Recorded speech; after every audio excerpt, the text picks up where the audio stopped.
If you're a first-time listener of ADHD AF, this isn't the usual episode. This is a mini episode as part of a mid-series mini-series created for ADHD Awareness Month 2024. October is ADHD Awareness Month, and this year's theme is Awareness is Key. This time last year, I attempted to launch a campaign, and unfortunately, it did not go to plan. I'll be sharing all about that in an upcoming episode. But though it wasn't successful in the way that I hoped, its downfall created the foundations for something I can't wait to share with you later this month. Thank you to all who supported last year. I've learned a hell of a lot in the last 12 months, and in particular, the skills and resources I do have available to me and those that I lack. So this mini-series is practicing what I preach, leaning into the community as I advise all ADHDers do, but also actually starting where I am, using what I do have to move forward, rather than punishing myself to do things that I think I should, in inverted commas, be able to do. This is a segment of one of several crucial conversations had over Zoom with the members of the ADHD AF online peer support community. I asked them what the key piece of awareness they would like to raise this ADHD Awareness Month is. Having always said that ADHD services need to be patient-led, nothing about us without us, it's time to hear from the people who listen to and support the ongoing production of this podcast, those who have received validation from the conversations held over 2 years on this platform, the peers supporting each other in the absence of adequate support. It's so important for those of us who have not been heard or supported to have our say, so I wanted to use this platform the best way I could. These very special episodes will be shared sporadically throughout the month, interspersed with the usual weekly interviews. Please do have a read of the description to avoid hearing topics you might find triggering before listening on. I will make the odd cameo, as I do in this episode, but mostly you'll be hearing from the Leopard Print Army, the real stars of ADHD AF podcast. I mentioned in last week's episode about the accidental double booking of two Jills as my most ADHD thing, so this feels a fitting way to kick off the first day of ADHD Awareness Month. I've blagged you all access all areas wristbands to Jillfest. Hi, I'm Jill. I'm ADHD AF. I'm laughing at Laura's reaction. I was officially diagnosed 2 years in October, although obviously, like Laura always says, self-diagnosis is valid. It was the week before my 34th birthday that I was diagnosed, so I went for a fair amount of time without knowing. I only really realised that I had it that same year.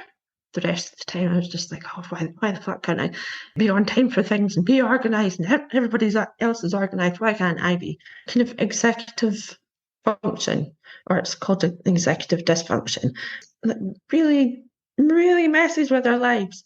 So if we're late for things, or if we miss deadlines or whatever, it doesn't mean that we just couldn't be bothered getting up on time or doing the work. Is a lot of the time it's because of, how do you explain executive dysfunction in like...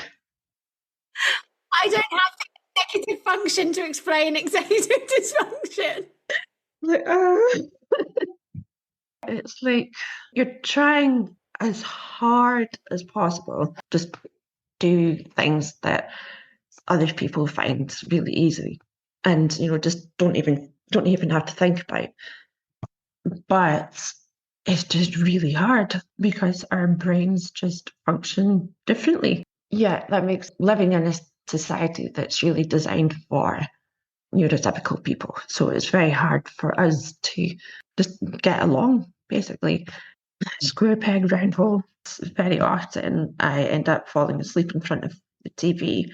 And this is something that's been happening for years. That, like, it sounds so simple when I'm talking about it, but it's actually really hard for me. Unless I've got some sort of extrinsic factor, telling me to go to bed, I very often end up falling asleep in front of the TV.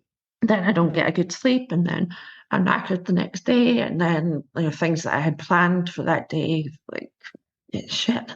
I think I'm slowly learning to work my way around that. I've started putting alarms beside the bathroom, and I set them for like so that like I have to get up to put them off, and then they're right beside the bathroom, so I might as well brush my teeth and all that kind of stuff. Then that's that gets the ball rolling, and then go to bed after that. To anybody, it can sometimes look like I choose to go to sleep in front of the TV, and that's just not the case at all. A lot of the time, people with ADHD, their houses might be messy or rotten food in the fridge or whatever. It's nothing to do with laziness. We really, really want to get these things done, but we get task paralysis. You've got like thousands of things going on in your head. It can just be really overwhelming and paralyzing, really debilitating. That is amazing. Thank you very much, Jill, number one. The most ADHD thing I've done today is arrange a call that I was late for with two Jills. Thinking that you were on a call with one Jill. I got two for the price of one and kept you waiting. So brilliant. I like the way that you described it as a Jill fest. Slightly more exciting than what it is, but I'll take it.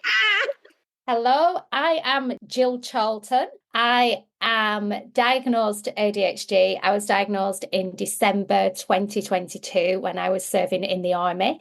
I feel very fortunate that I was diagnosed in the army, even though it did come from the back of some psychotherapy that I was accessing for PTSD. It did mean that I didn't sit on a really long waiting list on the NHS. I am a military veteran. I am an independent celibate. I do weddings, naming ceremonies, and funerals. But like everybody else, I do a bit of everything too. I am a director on a not-for-profit organisation called the Veterans Comedy Club, where we do another group of veterans. We do stand-up comedy for the veterans community, and I dabble in a little bit of part-time stand-up comedy as well. I would like the world to know that people with ADHD know that they have many, many symptoms that are frustrating and that impact on everybody else as much as it impacts on them. We know that we can be too much. We know that we can come across as overconfident or self-absorbed. We know that we interrupt too much. We know that we say we'll do things and then we forget that we're going to do them, or we double book ourselves and make extra plans. But we also know that it comes from a place of goodness. I think that every single ADHD person that probably and winds you up is coming from a place of doing those things because they have a really strong people-pleasing tendency. They have a really strong sense of justice sensitivity, so they want to do the right thing by everybody. And they are generally working really, really hard to try and resolve all those things in the background. So if you meet me and I'm talking too much, I can't help it. I have really poor impulse control. If I share too much, I can't help that. Again, impulse control. If I say I'm going to do something and then forget to message you afterwards, I suffer from object permanence. So I've literally forgotten until you text me back that you exist. It's nothing personal. If I say I'm going to be somewhere at a certain time, I genuinely do believe at that moment that I will be there, but I have poor time management and suffer from time blindness. But everything I do is generally to try and do the right thing and to please people. So be patient with us, be kind, and remember that we do have a long-term chronic health condition and that it's not going to go away. So you're with us or against us, but please be with us because we need all the help we can get. That's me. Why am I crying?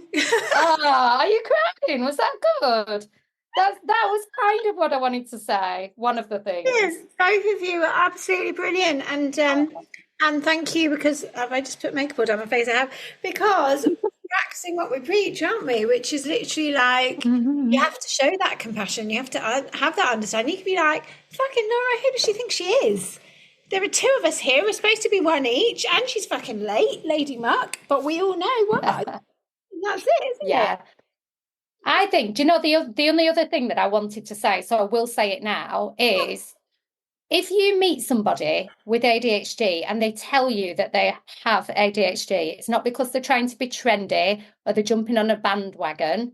It's because they want you to understand that they know that they're going to come across differently.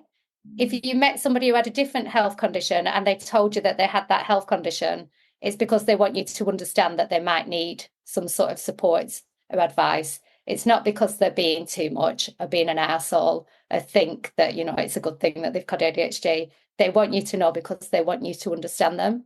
So again, ask questions. We like to talk. We'll explain what we mean by it, but please don't be irritated and ignore us because we keep telling everyone that we've got ADHD because we can't help doing that. I just thought, do you know what? I was saying to Jill earlier, when I had a diagnosis of cancer, nobody went, oh God, she keeps telling everyone she's got cancer. Like, people were kinder to me. But now I've got a diagnosis of ADHD, people are like, God, you just keep telling you've got ADHD. And I'm like, I know, because it explains what I've just done. Like, it explains why I'm just being a little bit too much at the minute. When I had cancer, nobody said to me, oh, everyone's had a little bit of cancer in their life. When I had breast cancer, nobody, and I said to people, I'm really sorry, I've got breast cancer. Nobody said, God, we've all had a sore boob from time to time. Like, so why do people say it to us? You can use that if you want. Rein it in, love. We've all I'm sure that a few of my friends are the cancer sign. So. Massive thanks to the two legendary Jills. Never mind the fact I double booked and was late. The most ridiculous part is that the first letter of their names are different and I still didn't notice. You couldn't write it. I would be so incredibly grateful if you could help me raise ADHD awareness this month by sharing this episode and by hitting those stars or writing a review. Simply because I want to get these mini episodes spread far and wide, because each contain such important messages, as you've heard, that society need to know about ADHD, and from the very people whose voices have gone unheard for too long. If you'd like to connect with a whole host of like-minded legends like our Jills, you can join the ADHDAF peer support community via the link in the show notes, where you will also find a link to free and immediate support. We invite you to join us on Friday the 25th of October for the 3rd annual ADHDAF Day, in which we paint the world leopard print to raise ADHD awareness. Simply wear at least one leopard print item on this day to stand in solidarity with our Leopard Print Army and post a selfie or video sharing what you would most like the world to know about ADHD, and then tag ADHDAF podcast, hashtag ADHDAF Day, and I will reshare your messages. Myself and all of the Leopard Print Army, thank you for your support. Let's join forces and get the world to listen to us this ADHD Awareness Month. Lives depend on it.